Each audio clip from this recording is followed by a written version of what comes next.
बिस्मिल्लाहिर्रहमानिर्रहीम। अस्सलाम वालेकुम जी, मेरा नाम है आयशा ते अज दी रेसिपी मैं साढ़े लिए लैके आई हाँ तलबीना। तो बहुत ही मज़ेदार बनता वा, खाने च भी बहुत मुफीद होंदा वा ते हजूर पाक सल्लल्लाहु अलैहि वसल्लम की पसंदीदा गज़ा भी है। तलबीना के बारे हजूर पाक सल्लल्लाहु अलैहि वसल्लम ने फरमाया कि तलबीना बीमार दे दिल नूं तसल्ली ते परेशानियां ते गम जेह्ड़े गमगीन लोग होंदे आ उन्हां दे गमां नूं दूर करदा वा। ते चलो जी चलते हैं रेसिपी की तरफ। तो मैं जरा तलबीना वा ना पाउडर दे बल्कि पीसिया होया सॉरी लिया वा, पाउडर की शेप च नहीं, थोड़ा दरदरा ही होंदा वा। तो उस दे नाल लईआं वा खजूरा, तो ये वा जी अंबर खजूरा मदीना शरीफ च आईआं होईआं वा। तो दूसरे आ जेह्ड़े हैगे नट्स इंग्रीडिएंट्स है तुसीं देख रहे हो, नट्स कहना सी सॉरी। तो उस तो बाद लिया वा दूध। अच्छा जी, दूध जेह्ड़ा वा मैं बॉयल किया होया लिया वा, तो उपर जेह्ड़ी मलाई आई तुसीं देख रहे हो। तो उस तो बाद मैं लै लिया वा अपना फ्राई पैन पतीली, उन्हें मैं रख दिता वा चूल्हे के उपर। तो वो पा दिता वा दूध बुलाई सी मैं विच ही रहन दिता, मैं ताकि ये हो न्यूट्रिशन हो ज़्यादा इजाफा हो जाए तो खान च भी ज़्यादा मज़ेदार लगे तो दी गसाइत भी भरपूर हो जाए। अच्छा जी, दूध नूं आ गया जोश, तो हम मैं पा दिता वा तलबीना थोड़ा थोड़ा करके। अच्छा, ये मैं ना डिब्बे वाला लिया वा तलबीना जरा बनया बनाया मिलता, ये उन्होंने नट्स ऑलरेडी पाए होंगे। उसके बावजूद भी मैं लिया, यानी कि उपर गार्निश लिए भी तो होर ज़्यादा जो तलबीना उसकी गजाइत होर इजाफा हो जाए इसलिए भी। अच्छा जी, तो दूध मैं काफ़ी अपने लो सही रहा से, लेकिन ये काफ़ी कम। तो जिन्ना मैं तुम्हें दूध दिखाया ना एक जग तकरीबन इन्ना ही दूध मैं होर ज़्यादा पाया वा, वो 1 लीटर सीगा। तो इन एक प्याली जरा अपना तलबीना वो मैं 2 किलो दूध पाया वा, तो वो पक्के वा। अच्छा, दूसरा है जो तरीका वा बनाने का, तलबीना नूं पहले पानी में गला लेना, तो उस तो बाद तुसीं दूध ऐड कर सकते हो। तो फिर दूध थोड़ा जिहा खुश कर लेना, तो वो भी तो लेकिन मैं दूध में ही पका रही हाँ, इसलिए मैनूं तकरीबन 1 लीटर दूध है ना होर पाना पिया विच। तो मैं चम्मच मुसलसल हिलाई जा रही थी कि मैं शायद वैसे कोई जी गुटली वगैरह हो तो वह खत्म हो जाए।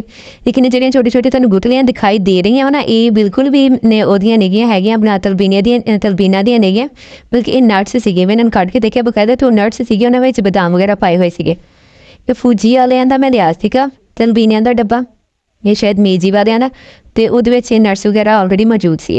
अच्छा जी, तुसीं देख रहे हो कितने हुण बढ़ गया वे, तो मैं दूध ज़्यादा होल पा लिया, क्योंकि जो ये पकना नहीं सी, तो तलबीना जरा कच्चा कच्चा रह जाना सी। तो मैं ये दूध मजीद ऐड कर दिता।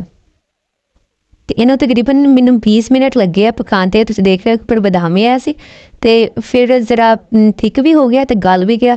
तो नट्स जो मैं तुहानूं साबित दिखाए थे उन्होंने मैं क्रश कर लिया, सौगी धो के वो रख ली सी। बादाम तो जोड़े काजू से उन्होंने क्रश कर लिया, तो जो खजूरा से उन्होंने भी मैं छुट्टी के नाल बारीक बारीक कट ली।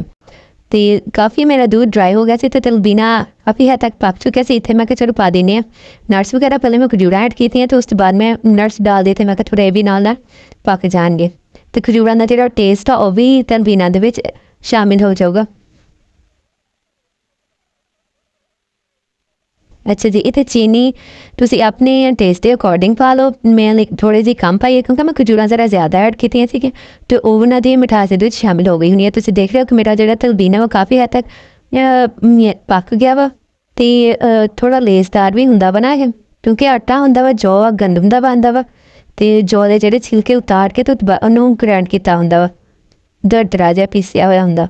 साबत भी जौ नूं जे तुसी पकाओ तो वह भी तलबीना बन जाता, उन्होंने काफ़ी पकाना पैंदा वा, यानी कि तकरीबन 1 घंटा बनाना पैंदा, तो फिर पकते हैं जो तो नरम होंदे है, तो जरा ए वाली शेप च खीर वाली शेप च फिर आंदे।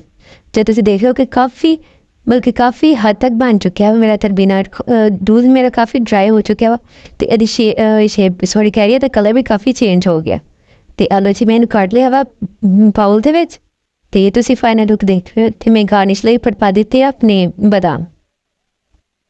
अच्छा जी, रेसिपी नूं लाइक ते सबसक्राइब चैनल लाजमी कर दे करो। ओके जी, अल्लाह हाफिज़।